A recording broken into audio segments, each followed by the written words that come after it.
Hi, I'm Royce with Viking Wax Press. Today I'm going to talk about my UFL 2024 Week 8 minuses and pluses and my Week 9 predictions.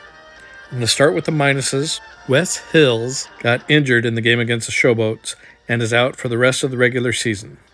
I'm not sure about playoff games, but I do hope he can come back against the Stallions in the playoffs because they need him for that game. My next negative is a big one because it's been bad all year, the Memphis offensive line. They lead the league in sacks allowed. And at this rate, Case Cookus is going to be dead by season's end. Now on to the positives.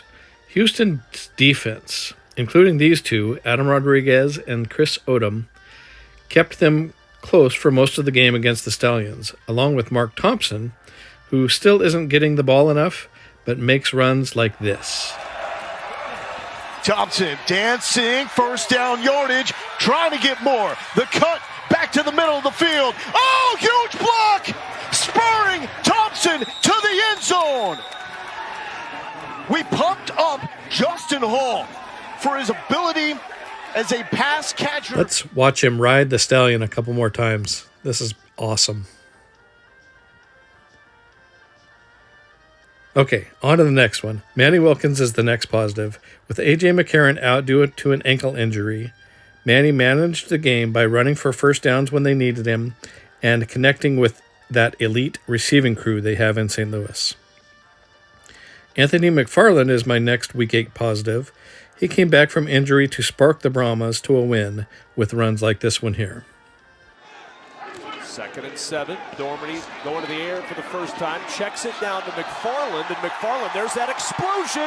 McFarland down the sideline. A blocker in front. And McFarland will take it all the way in for a Brahmas touchdown. What a start for San Antonio. One hitch, two hitch, and he's like, I got to get this ball out. He just dumps it to his back, and McFarland does the rest. He makes the linebacker miss. That was Donald Payne, and Payne can't bring him down, and then there's the Jets right there. Look at that. Good speed from McFarland. It's exactly what Wade Phillips was looking for. So technically it was a catch, not a run, but it was yards after the catch. On to the next one. Dawood Davis for the Showboats against the Panthers. He's having a great year overall, challenging Hakeem Butler for the best in the league. Check out this TD catch and fun celebration with a shimmy. Offensive line gives up the most sacks in the league. And he's the most sacked quarterback. He goes to the air on the first play and connects with Dawood Davis. Bye-bye. And just like that, Memphis answers. Another Showboat receiver also had a solid game against the Panthers. Watch this spectacular catch by D. Anderson. Of Case Cookus. They lose 10 yards on the opening play of the second half. Can we blame that on Devin? Here's Cookus going deep. Oh, what an adjustment and a catch by D. Anderson. And Cookus took a big hit after.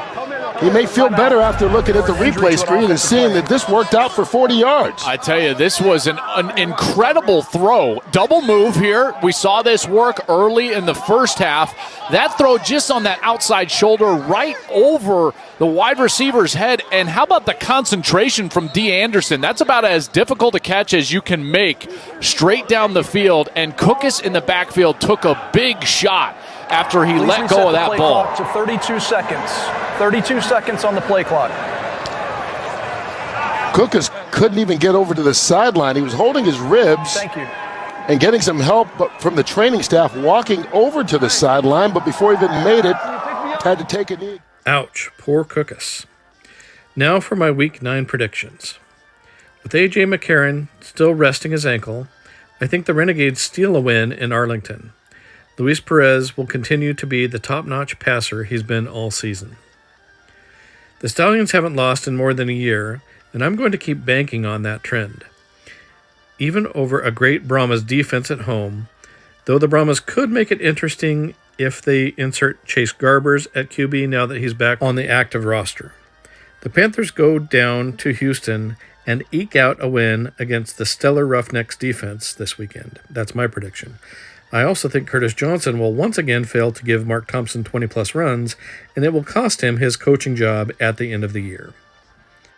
The last game is a matchup of the two most disappointing teams of the season, and I think Memphis will get the win at home in an upset over DC.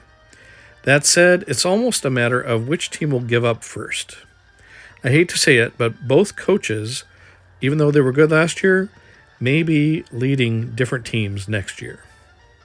That's all I have for today. Be on the lookout for a series of videos I'm working on ranking football helmets from alternative football leagues over the past 50 years. God is good, y'all. Take care.